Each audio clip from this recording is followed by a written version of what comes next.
আসসালামু আলাইকুম। আজকে আমরা শিখবো বাইনারি যোগ।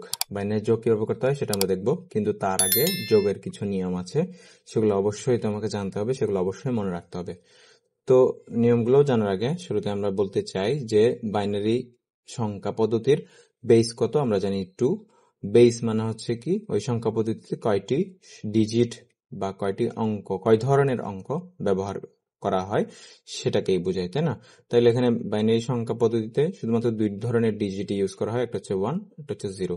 তাইলে এখন তোমাকে যেই নিয়মগুলো বলছিলাম সেই নিয়ম, চারটা নিয়ম, মূলত এখানে চারটা নিয়ম আমরা দেখতে পাচ্ছি। এটা হচ্ছে এক্সট্রা, এটা কি সেটা পরে বুঝতেছি। শুরুতেই দেখি প্রথম যে নিয়মটা, সেটা হচ্ছে 1 আর 0 অ্যাড করলে কত হয়, আনসারটা হচ্ছে 1। তারপর সেকেন্ডটা হচ্ছে 0 এবং 1 যদি যোগ করতে চাই তাহলে আনসারটা হবে 1। তারপরে যে নিয়মটা, 0 এবং 0 যোগ করলে অবশ্যই 0। এখানে না বোঝার কোনো কিছুই নাই, এই প্রথম তিনটা একদম ইজি। কিন্তু এই যে ফোর্থ 1 আর 1 যদি আমরা যোগ করি, এখানে আমরা আনসারটা লিখবো 0 এবং অবশ্যই ক্যারি হিসেবে লিখবো 1। এখানে যে ক্যারি শব্দটা দিয়ে কি বোঝাচ্ছে? ক্যারি শব্দটা দিয়ে কিছুই না, ক্যারি শব্দটা দিয়ে বোঝাচ্ছে হাতে। হাতে আমরা যে যোগ করতাম ছোটবেলায়, দশমিক সংখ্যা পদ্ধতি দিয়ে যোগ করতাম। 5 আর 5 যোগ করলে, 5 আর 5 যোগ করলে হচ্ছে 10, 10-এর শূন্য লিখতাম, তারপরে হাতে 1 রাখতাম, অথবা 7 আর 5 যোগ করলে হয় 12, তারপর 12-এর 2 লিখতাম এভাবে, তারপর হাতে 1 রেখে দিতাম। ওই যে একটাকে, হাতের একটাকে এখানে ক্যারি হিসেবে বলা হচ্ছে। ফাইন।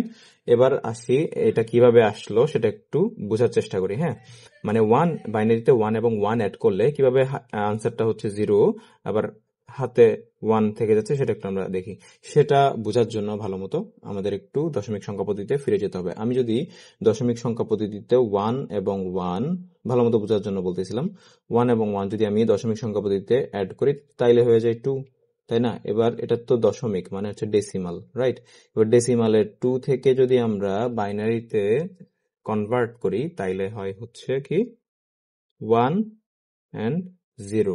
এটাই হচ্ছে বাইনারির 2 এর, মানে ডেসিমালের 2 এর কনভার্সন হচ্ছে, বাইনারিতে কনভার্ট করলে হয় আনসার হচ্ছে এই যে 1 এবং 0। এই যে ডান পাশের যে 0টা সেটা হবে আনসার, এখানে 1 হবে ক্যারি বা হাতে যেটা থাকবে সেটা।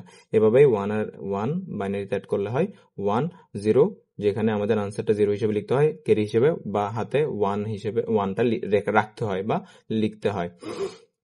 তারপরে এবার আমাদের ফাইনাল যেই জিনিসটা, সেটা হচ্ছে 1 প্লাস 1 প্লাস 1, মানে যে আমরা যদি তিনটা সংখ্যা বা তিনটা 1 আর কি, বাইনারিতে তিনটা 1 যদি একসাথে যোগ করি তাহলে আনসারটা কি হবে? আনসারটা হচ্ছে 1 হবে আর ক্যারি হিসেবে 1 থাকবে। এটা যদি তুমি মনে রাখতে পারো তাহলে খুব ইজিলি করে ফেলতে পারবে আর কি যোগগুলা। তো এখন দেখি, এই যে তিনটা 1 একসাথে যোগ করলে কিভাবে আনসারটা আসে 1 আর ক্যারি হিসেবে 1 থাকে, সেটা একটু আমরা দেখবো, ঠিক আছে? তাইলে এদিকে একটু দেখি। আমরা আমরা জানি 1 আর 1 যোগ করলে অলরেডি সেটা জানি 1 0 আনসারটা হয়, যেখানে 0টা হচ্ছে আনসার হিসেবে হয়, আনসার হিসেবে লিখতে হয়, আর 1টা হচ্ছে ক্যারি হিসেবে লিখতে হয়, রাইট? এখন আমি এই যে এটা তো যোগফল, দুইটা 1 এর যোগফল, এখন এটার সাথে যদি আমি আরেকটা 1 যোগ করে দিই, তার মানে তিনটা 1 এর যোগফল আমরা বের করবো। এখন দেখি 0-র সাথে 1 যোগ করলে হয় 1, তারপরে এখানে 1টা লিখিত হয়। এভাবে করে তুমি চিন্তা করতে পারো যে এটা প্রথমটা হচ্ছে আনসার, মানে তিনটা 1 একসাথে যোগ করে দিলে এই যে 1 1 1 1, এই প্রথম দুইটা 1 যোগফলটা এই নিয়মটা ফলো করবে। এবার এটা কিভাবে 1টা আসতেছে, দেখো আনসারটা আসতেছে 1, দেখো এখানে 10 10, এটা কোত্থেকে পাইছি কিন্তু মনে আছে? এটা হচ্ছে 1 এবং 1 অ্যাড করে দিলেই, বা 1 এবং 1 যোগ করলেই হচ্ছে আমাদের 10 আসে। সেটার সাথে আরেকটা 1 যোগ করে দিলে আসলে 1 1 আসে, মানে ডাবল 1 আসে। তাহলে ডাবল 1 এর মধ্যে ডান পাশেরটা হবে আনসার, এই যে ডান পাশেরটা আনসার, বা বাম পাশেরটা যেটা সেটা হচ্ছে ক্যারি হিসেবে আমরা লিখবো, ঠিক আছে? তাহলে এখন দেখা যাক দুই ধরনের বাইনারি যোগ আর কি। এই দুইটা তুমি যদি ভালো মতো বুঝো তাহলে যে কোনো ধরনের বাইনারি যোগ পারবা ইনশাল্লাহ। তাইলে শুরুতে দেখি দশমিক বিহীন যোগ কিভাবে করতে হয়, যেখানে দশমিক সংখ্যা, দশমিকটা থাকবে না আর কি, দশমিকটা না থাকলে কিভাবে যোগ করতে হয় দেখো। সিম্পল, এই রুলগুলো আমাদের জাস্ট মনে রাখতে হবে আর কি। এই রুলগুলো যদি আমরা মনে রাখতে পারি প্রপারলি তাহলে আমরা একদম ইজিলি পারবো। তাহলে শুরুতে দেখতেছি 1 এবং 1 যোগ করতে হচ্ছে। 1 এবং 1 যোগ করলে কি হয় আমরা জানি, 0 আনসার হয় আর হাতে 1 থেকে যায়। তাহলে আমরা এটাই লিখবো, 0 হিসেবে এখানে লিখবো আনসারটা 0, তারপর হাতে 1 ছিল, তাহলে আমি হাতে 1টা যোগ করব পরের বাম পাশের যে লাইনটা থাকবে সেটা বা যে সংখ্যাগুলো থাকবে সেটার সাথে। তার মানে এখন আমরা 1 এর মান যোগ করলে হয় 0, তারপর হাতে যে 1টা ছিল এই 1টা হচ্ছে এই লাইনের সাথে যোগ করে দিব। তাহলে আমি এখানে লিখতেছি বোঝার সুবিধার্থে। তাহলে এখন আমাদের এটা হচ্ছে ক্যারি 1, আগেরটার ক্যারি, আগের যোগফলের ক্যারি 1, এবং তাহলে এটা যোগ করে দিব। এখন 0 তো যোগ মানে না করলে হচ্ছে আসলে একই তো। তাহলে 1 এবং মূলত 1 এই দুইটা আবার অ্যাড করতে হবে। তাহলে আবার দেখতে পাচ্ছি 1 প্লাস 1, তাহলে 1 প্লাস 1 হচ্ছে আনসারটা কত 0, আবার ক্যারি হিসেবে 1 থেকে যাচ্ছে। তাহলে এখানে আনসার হিসেবে অবশ্যই 0 লিখতে হবে। তারপর ক্যারি হিসেবে এই যে আমি এখানে বোঝার সুবিধার্থে এখানে লিখতেছি। এখানে লেখা এটা ইটস নট নেসেসারি, বাট এখানে আমি তুমি বোঝার সুবিধার্থে লিখতেছি। এটা লিখতে হয় না, কিন্তু আমি তুমি বুঝো, ইজিলি যাতে বুঝো সেজন্যই লিখতেছি আমি, না লিখলেও কোনো সমস্যা নাই। তাহলে এখন আমি যেটা বলতেছিলাম, এই 1 1 অ্যাড করলে, এই যে 1 1 অ্যাড করলে হয় 0, আবার হাতে ক্যারি 1 থেকে যাচ্ছিল সেজন্য এখানে লিখলাম 1। আবার দেখতে পাচ্ছি সেম সিনারিও, 1 এবং 1 অ্যাড করতে হচ্ছে। 1 এবং 1 অ্যাড করলে কি হয় জানি আমরা 0, তারপর আবার হাতে ক্যারি হিসেবে 1 থেকে যাই। তাইলে আবার হাতে ক্যারি হিসেবে 1 থেকে যাচ্ছে, একদম বামের যেই সর্ববামের যেই 1 থাকে সেটার সাথে আসলে যোগ করে দিলে যোগফলটা লিখে দিলে হয়ে যাবে। তাহলে 1 1 যোগ করলে হয় 1 1 যোগ করলে যোগফলটা কত হয় আমরা এখানে দেখছিলাম 10 হয়, আসলে 10 হয় না। তো 10 এর যেই মানে 10 আর কি, 10 এর যে ডান পাশের সংখ্যাটা বা ডান পাশের ডিজিটটা হচ্ছে এখানে আনসার হিসেবে লিখছি, তারপর এটা হচ্ছে বাম পাশেরটা হচ্ছে ক্যারি হিসেবে লিখছি না। তো এখন তো আসলে ক্যারি হিসেবে বাম পাশে আর কোনো সংখ্যা নাই যে ক্যারি হিসেবে দিব। তাহলে এখন যে কাজটা করতে হবে, 1 এবং 1 অ্যাড করলে পুরা যে সংখ্যাটা, মানে আনসারটা এভাবেও লিখতে পারো যে আনসারটা হচ্ছে 0, ক্যারি হিসেবে 1 থেকে যাচ্ছে। এখন আর কোনো কিছুর সাথে তো যোগ করার জন্য কোনো লাইন নাই বা কোনো ডিজিট নাই, তাহলে ক্যারিটা এখানে লিখে দিচ্ছি। এভাবে করেও চিন্তা করতে পারো, কোনো সমস্যা নেই। তাহলে আমাদের এটা যোগফলটা হচ্ছে মানে 1 0 1 1, তারপরে 1 0 1, এই দুটো যোগফল হচ্ছে 1 0 0 0 0।